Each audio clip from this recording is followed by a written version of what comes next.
Coming up on the Doctor's Hospital podcast. Globally, the economic cost to treat obese persons is going to be around the area of $4 trillion.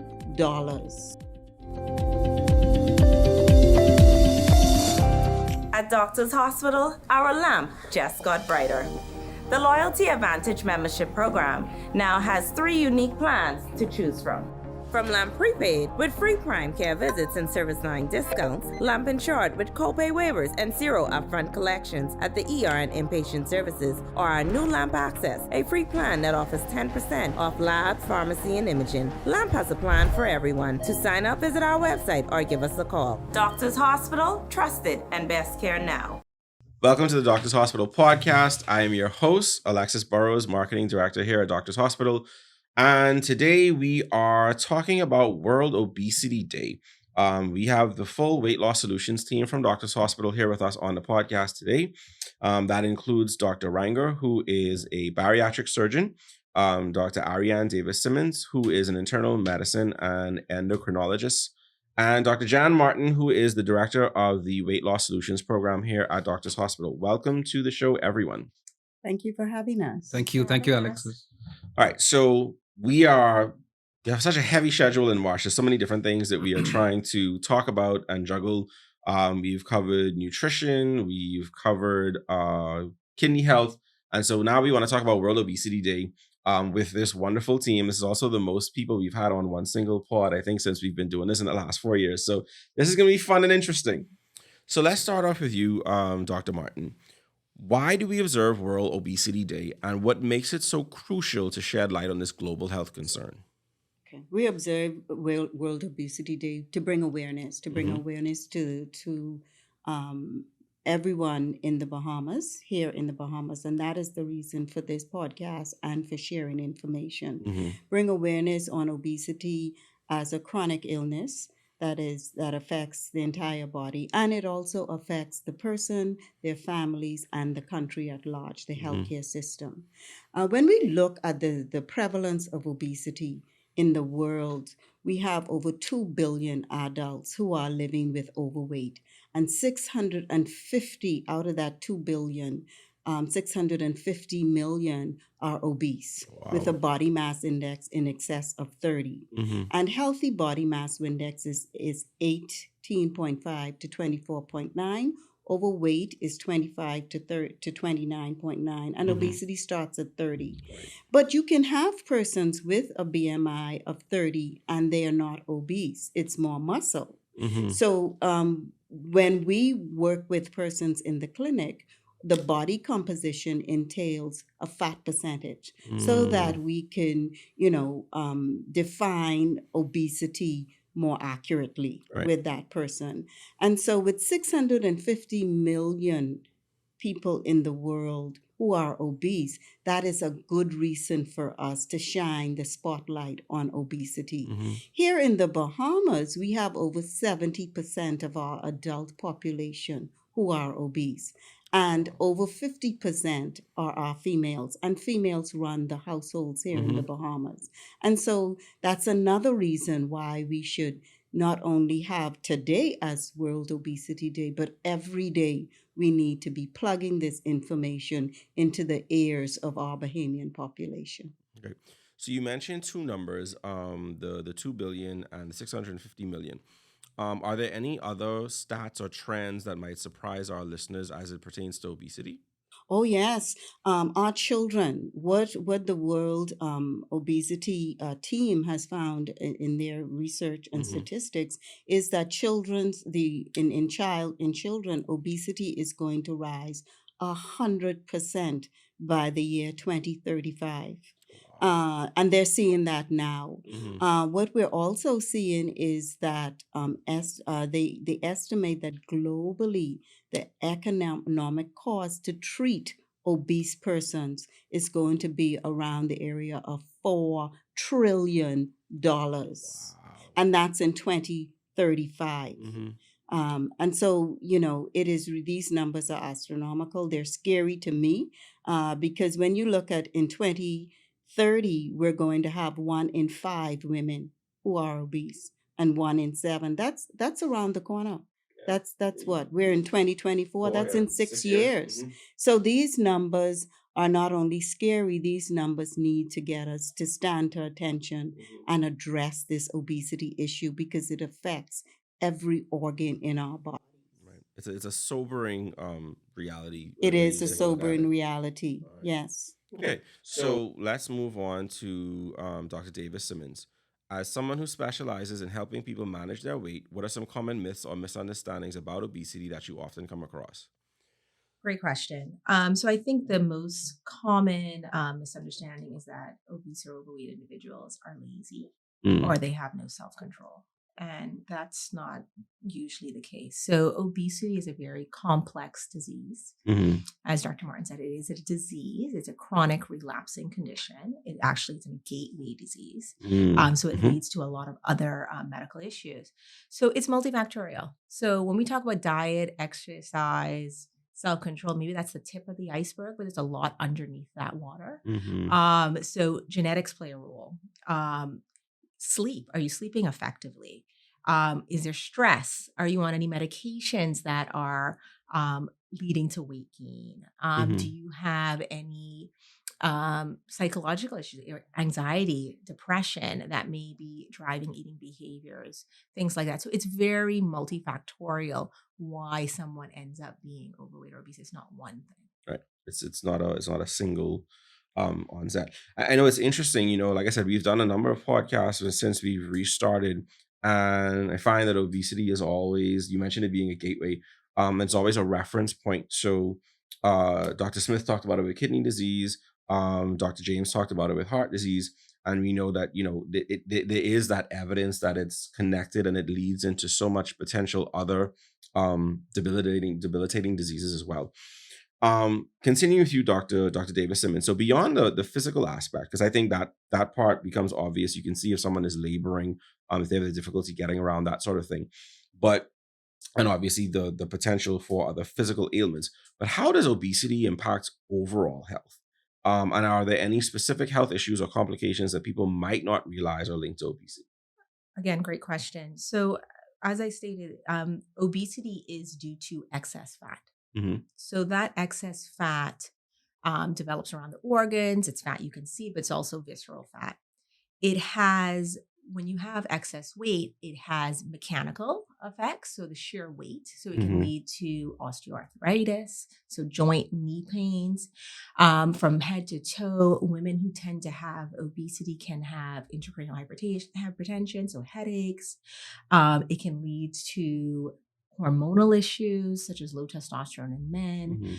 Polycystic ovarian syndrome in women is very much tied to obesity, and this can lead to infertility issues. We know it's very much linked to metabolic issues such as fatty liver, diabetes. And the fat itself is a endocrine gland. It releases hormones. And these hormones then have different effects, inflammatory effects. So it can lead to cardiovascular disease, elevated blood pressure. And then outside of the mechanical, metabolic, and hormonal effects of obesity, it also has a mental impact where, you have maybe bullying if it's happening in children, self-esteem issues, more anxiety and depression. Okay, understood. So continuing then, we often hear about genetics playing a role in obesity. And I think you mentioned that earlier as well. Can you explain how it factors in and what that may mean for someone who's trying to lose weight if there is a genetic component to their obesity?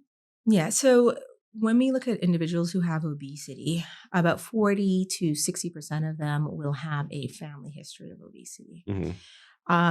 That does not necessarily mean that you will be obese, but you're at increased risk of it. So yes, there is a genetic component, but also, and then the genetics of it may be due to the way your metabolism works. Maybe it's a slower metabolism, but there's also a big environmental component. A lot of the way we eat and how we eat, how much we eat, are learned behaviors that we learn in the family unit. And even the relationship we have with food, we learn, as a child. Right. So I think that plays a big role, finish all the food on your plate or you're not going to get a treat. Right. And you have that combination of both genetics potentially, but as well And as then environmental factors. Right. Yeah. Okay. And I mean, I think anybody who's grown up in our society is very, very familiar with some of those things. That idea of finishing your plate and having two meats on Sundays and things like these, all of these things that we kind of get used to from a cultural and societal level, but it then obviously plays a part in obesity and the development and the ongoing issue. All right, so it's been a great conversation thus far. We will take a quick break to hear some words from our sponsors, and then we pick back up our conversation with the Doctors Hospital Weight Loss Solutions team. Take control of your health with In Control, a 12-week program for diabetes and weight management. Customized goals, surgical options, and a full team of experts await. Call now to reserve your spot at 302-3256. Only 25 spots available. Get In Control today at Doctors Hospital. All right, so we are back on the Doctors Hospital podcast, picking up our conversation with the Doctors Hospital Weight Loss Solutions team. So continuing with you, Dr. Davis-Simmons, from your expertise as an endocrinologist, can you tell us about how hormones influence our appetite, our metabolism, and our weight regulation? And are there hormonal imbalances that can contribute to obesity? So when we talk about the physiology of obesity or the physiology of feeding behaviors, it is a delicate balance. Mm-hmm. So between the brain, the gut, and the fat cells, there's feedback. Mm-hmm. So we have hunger hormones and we have satiety hormones. So when we eat, when our stomach is stretched, hormones should go up to sense that we're full, right? So those hormones are like GLP-1, and there's signal to the brain to say I'm full, stop eating. Right. All right. So those are satiety hormones. And then we have hunger hormones. When we smell the good food, we see the plate, we have hunger hormones that go up that drives the eating or drives feeding. Those are called ghrelin. So and there's other different hormones. So it's a very much delicate balance. What we find is in that some obese and overweight individuals, that they are not as sensitized to the satiety hormones, the ones that make you feel full. So they don't listen to those cues, and they are kind of driven by the hunger hormones. Okay. So that's one. So their hormones are very much a delicate balance in terms of how we eat. When we talk about other endocrine issues, you can have endocrine conditions like thyroid disease. If you are underactive hypothyroid, that can affect metabolism. That can make you more overweight. You can have cortisol issues where you're making excess cortisol, which can lead to obesity. But when we talk about those primary endocrine conditions like hypothyroidism and hypercortisolism, they're the more rare types of causes of obesity. They're not the major causes of obesity. And when we talk about metabolism is really just how your body, the chemical reactions that the body does to break down food into energy. And there's a lot of factors that can affect that. We talked about genetics. We talked about some of the endocrine conditions. But all of this kind of feeds in together to help us to maintain weight. Right. But it's usually off kilter in individuals who are obese or overweight. And in some of these things, we know when someone starts a diet, you're usually very gung-ho in the beginning, right? You got your plan, you got your new gym shoes, your clothes, and you're ready to go. Ready to roll. Right? You're ready to roll. So you may start to lose weight. And then some people get discouraged. Okay, I expect that I'm supposed to lose this amount in this amount of time. And sometimes it's unrealistic expectations. But when they don't hit it, or even if they do hit it, then they kind of fall off the wagon. Why does that happen? It's because of some of those hormones we talked about, right? So yes, they're able to maybe do that restrictive diet, that cabbage soup diet, the weird and wonderful diet for a short period of time. But then those hormones start to come up, right? Those hunger hormones start to drive. And then you say, man, I deserve this. I deserve that. I get that fast food. And then you fall off the wagon per se. But it's because of these maladaptive mechanisms where the body is trying to get back to that higher weight. It's called the adipostat set point. So it's maladaptive mechanisms. And this is why obesity is a relapsing condition. Because yes, you should be a lower weight, but the body then sends up these hormones to get back to the higher weight. This is why we say you have to constantly put in the work or the weight would slip back on. Right. I guess you did mention in the beginning that it's also a multifactorial thing. So, you can start down one train of trying to get yourself help, but then there's a component of it that you're not necessarily addressing. And so then you got to move to kind of addressing that. And it becomes a more holistic Correct. approach. It's rarely just one component. Right. So, we talked a little bit about some of the numbers and, just how it works, how people come upon it. But let's talk a little bit now about treatment for obesity. So obviously, when people think about weight loss, one of the things they often think about first would be surgery. But from a medical perspective, from a medical management perspective, what does that look like?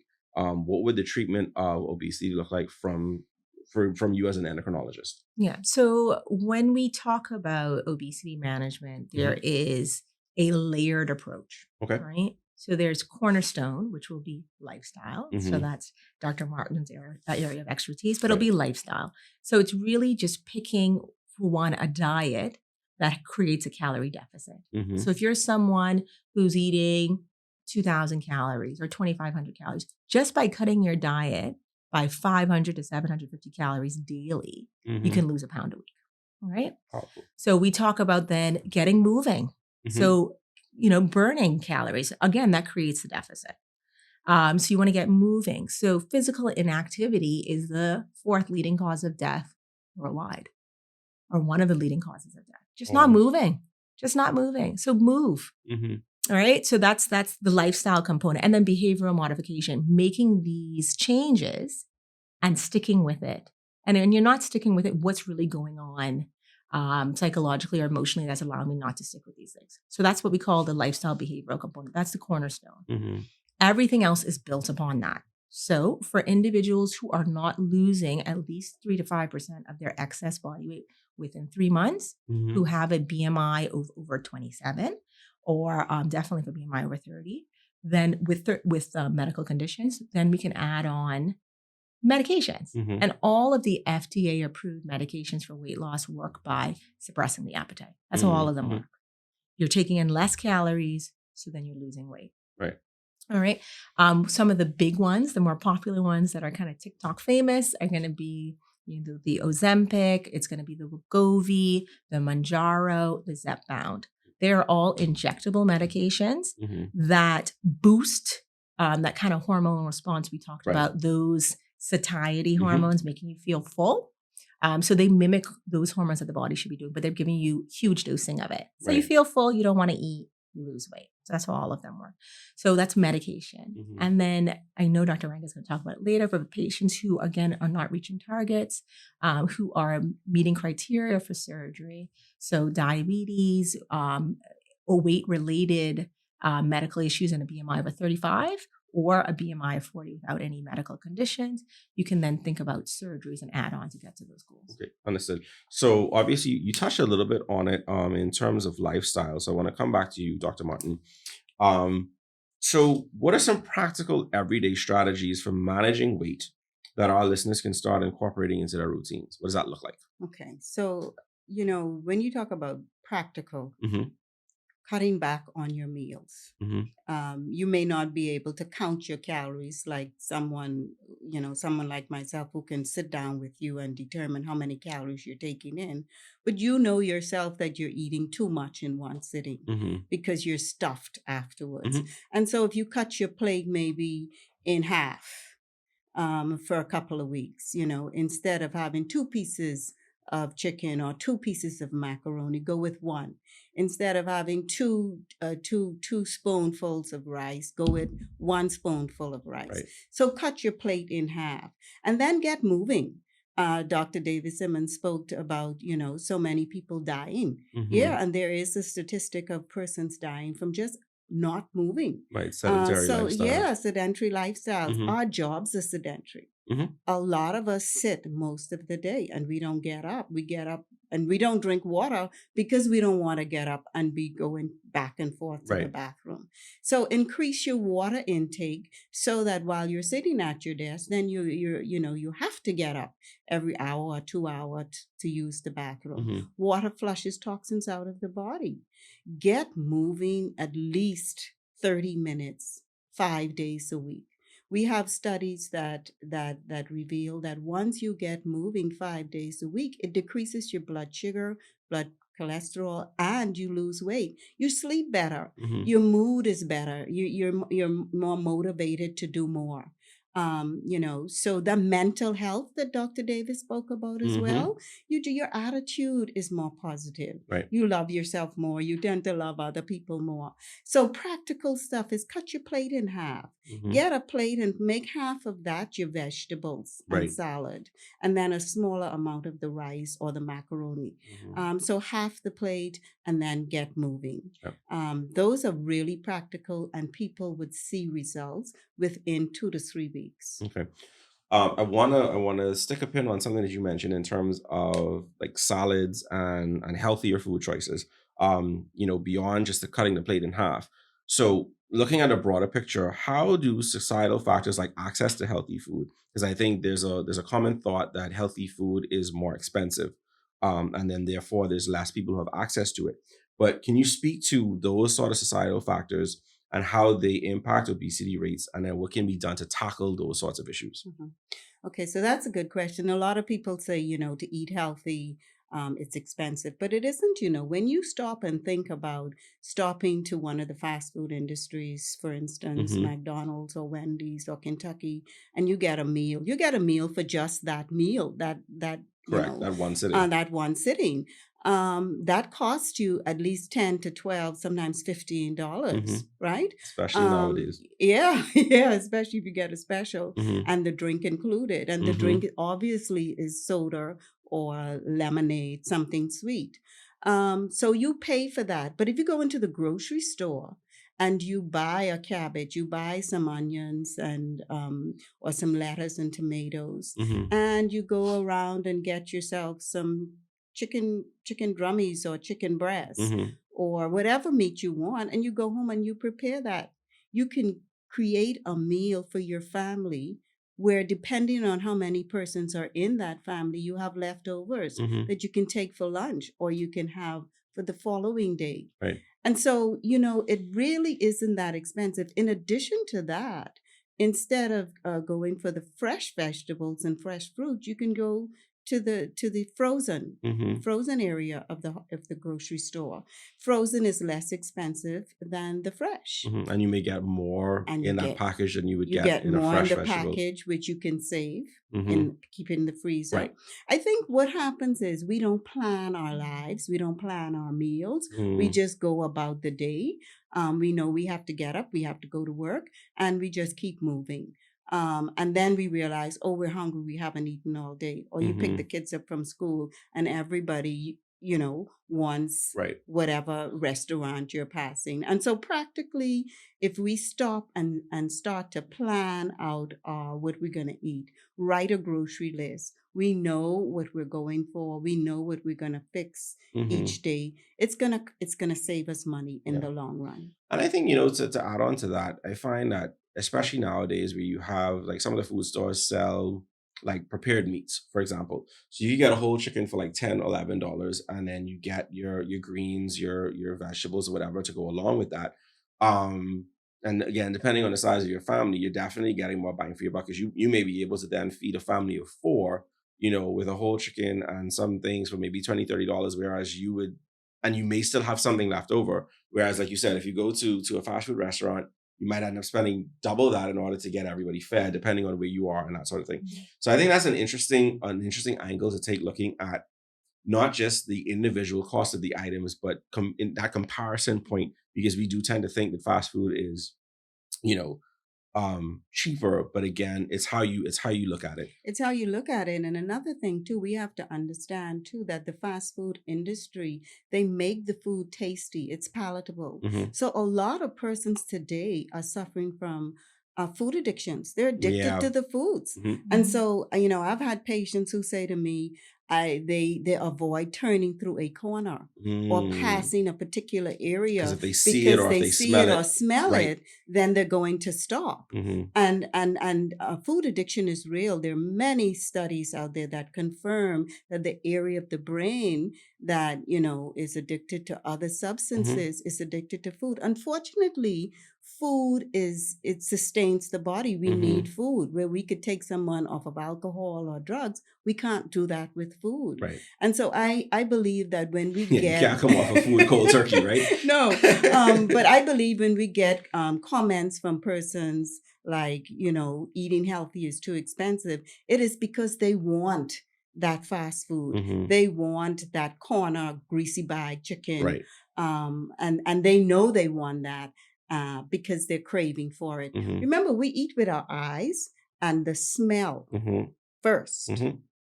So if we conjure up something in our minds, we can't wait till we get off to go there and get that. Yeah. Okay. That makes a lot of sense. March is National Kidney Month, and Doctors Hospital is celebrating with a special offer just for you. For the entire month, we're offering 50% off kidney health screens. Take charge of your health and secure your future by booking your appointment today at clinics.doctorshosp.com. At Doctors Hospital, we prioritize your health, providing trusted and best care now. We've talked about medical, we've talked about lifestyle. Obviously, we have Dr. Ranga here. So we want to talk a little bit about the bariatric surgery standpoint. So I know, I think Dr. Davis-Simmons mentioned that, you start with lifestyle, and if you're not reaching your target, you move into medical management. And again, if you're not meeting your target, then you have the option for bariatric surgery. So from your perspective, like I said, it's often seen as like the last bastion of options for treatment. Can you walk us through when it becomes a consideration to have bariatric surgery done, and how can it truly change lives? Absolutely, yeah. So, like you rightly mentioned, surgery is the well, I don't know the last resort, right? But it's okay. It's the last on the algorithm, right? In the treatment pathway. The surgery will come last, yeah. Right. Before that will come, like you mentioned, the medical management with Dr. Simmons and Dr. Martin, behavior, diet, exercise, everything else. Right. Typically, that takes about few months, at least 2-3 months. The patients have to go through that, and then we keep monitoring them and see how they do. And then when it comes to surgery, we have specific guidelines, which is based on the WHO guidelines, and we follow that conveniently. Everybody follows that. So just 2 criteria we have. One is a BMI of 35 plus any one comorbid condition. Okay. Which would include diabetes, hypertension, or sleep apnea, or infertility, or any of the other comorbid conditions. Anyone with a BMI of 35. Number 2, the BMI of 40 or above, with or without any disease. Right. At that with point, or without any disease. That's a... Yeah, just the BMI more 40 or above by itself is an indication for surgery. So yeah, so we can offer that to the patients. So when it comes to surgery, I would like to say it's a permanent fix, but sometimes it may not be. It all depends on the patient, how they behave or how they get treatment after the procedure itself. They still have to go and come back to us, to the team, to continue the management of how to eat and all that. Right. So as long as they're doing that, then it may well be a permanent procedure, because we do see patients in the long term, like 10-20 years after surgery, who still have a low BMI and who still maintain a good weight and a good lifestyle.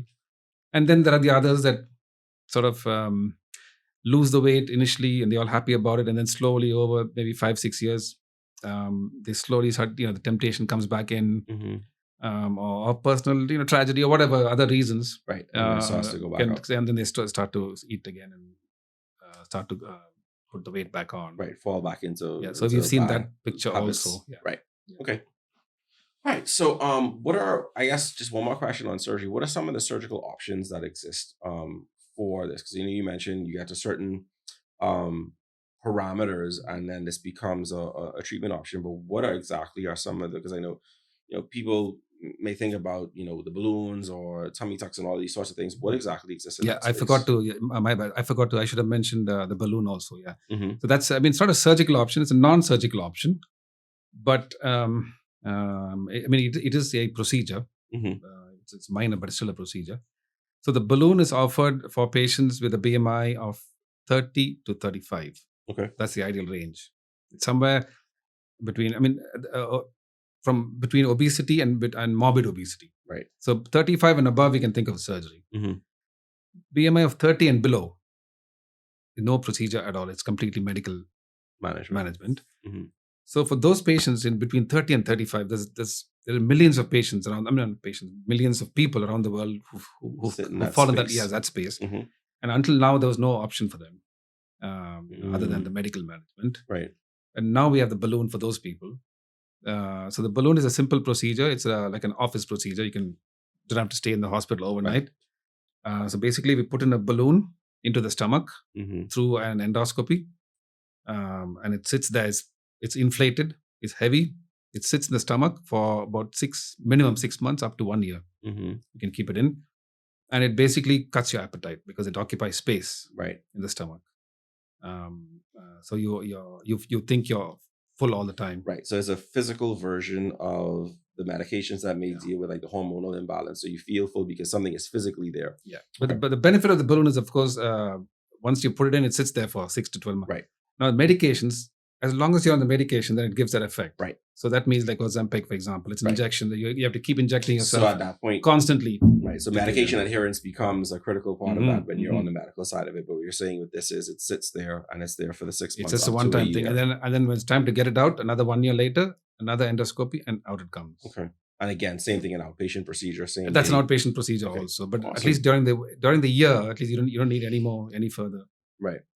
All right. So wrapping up our conversation, I think it's a good opportunity to kind of talk about a more overarching topic, which is, what with World Obesity Day in mind, from a legislative or an industry-wide perspective in terms of the healthcare industry, what steps do you think are available for governments, healthcare providers, or even individuals that they can take to tackle the obesity crisis and promote healthier lifestyles? And so I want to give everybody an opportunity to answer as we wrap up. So so my personal opinion is right now each country has their own program, and some of the countries where obesity is prevalent, like that's most of the developed world basically. They all have their own programs, and some of them are more aggressive than the others. Like for example, Japan has like a really low rate of obesity, is like 7% or even less. Italy's got a very low, again, similarly, Germany as well. And of course, the other like Canada, Mexico, North America, for example, they got upward of 35, almost 40%. So they got more aggressive programs going on. But in spite of all of this, the rate of obesity, the incidence is increasing. That's the truth. All this effort, all of this money that's been pumped into all these efforts, it seems to be a waste because it is not going down. Unlike certain other diseases like smallpox, we are very happy because we eradicated smallpox from the face of the earth. Polio, and so those are the success stories. But obesity, we're not even status quo. It's increasing day by day, year after year. It's not even static anymore. Right. And just to draw from your point where you say it's all of these countries that you mentioned, Dr. Ranga, have very good programs, very aggressive programs, but obesity continues to rise. Like the numbers that I mentioned, we have 650 million adults who are obese, and it's going to rise by the end of 2030 this year, within 6 years. Why is that? It is the food. We know that the food is what's causing it. As I said earlier, we can't eliminate food because it's unethical, right? In addition to that, we need food as sustenance. That's our nutrient source. Yeah. So what are we putting in the food? The food then is being farmed with all of these different genetic components that is affecting the human body once it's consumed. Right. And Dr. Davis-Simmons can speak to that. And so if we are genetically engineering the food while we're planting it, then we're eating this despite all of the aggressive band-aids and programs that we're developing. Years ago, I developed a weight loss program for the government of the Bahamas, National Insurance Board, Get Well Bahamas, and that ran for 2 years. Of course, in this country, when a new party takes over, whatever's working, the next party stops it. You could cut this out if you want. But the program, if you look at the results were phenomenal. And we worked with obese families. We worked with parents, and then we went into homes.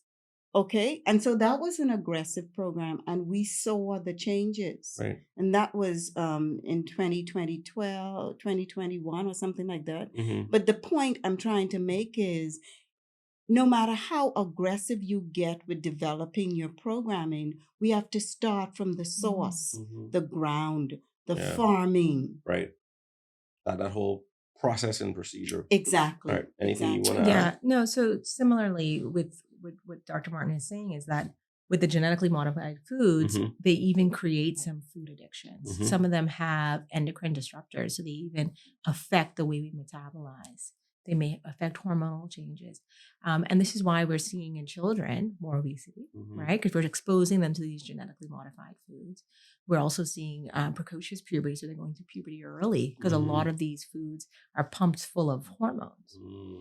You know, so what Dr. Ranga was saying is that with the countries that have the lower incidence of obesity, it's because their diet's different. Right. And a lot of these countries have bans. So genetically modified foods cannot be imported into that country.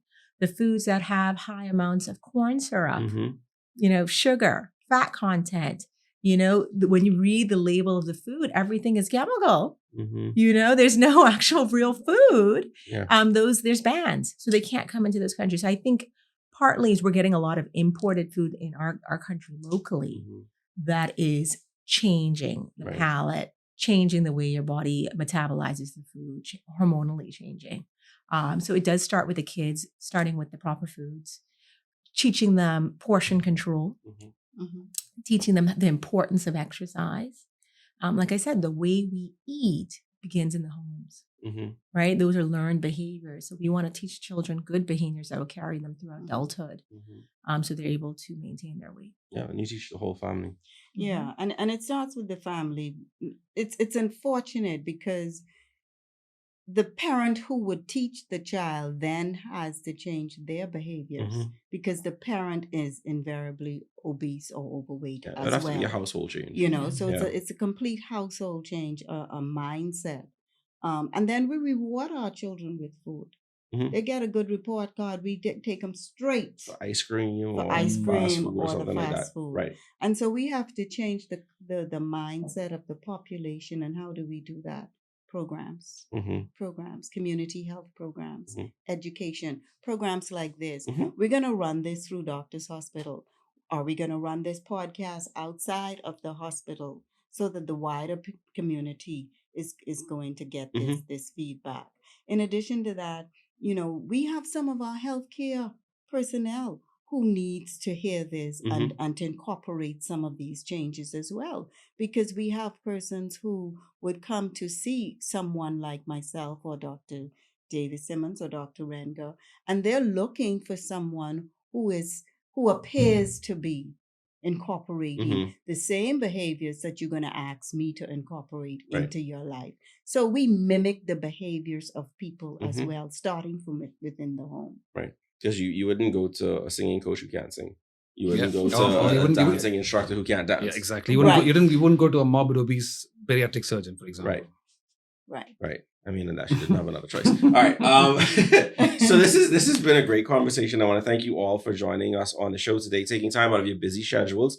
It's a lot sometimes to coordinate these, and I know working with 3 different individuals, but I'm very glad that you were all able to make this happen. So thank you all for joining the show.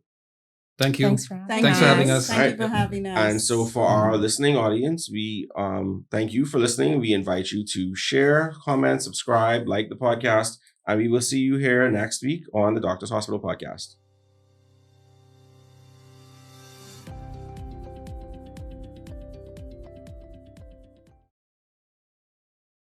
Doctors Hospital is reimagined primary care. We have invested to improve our health system, ensuring that accessible, affordable, world-class clinical care is closer to you.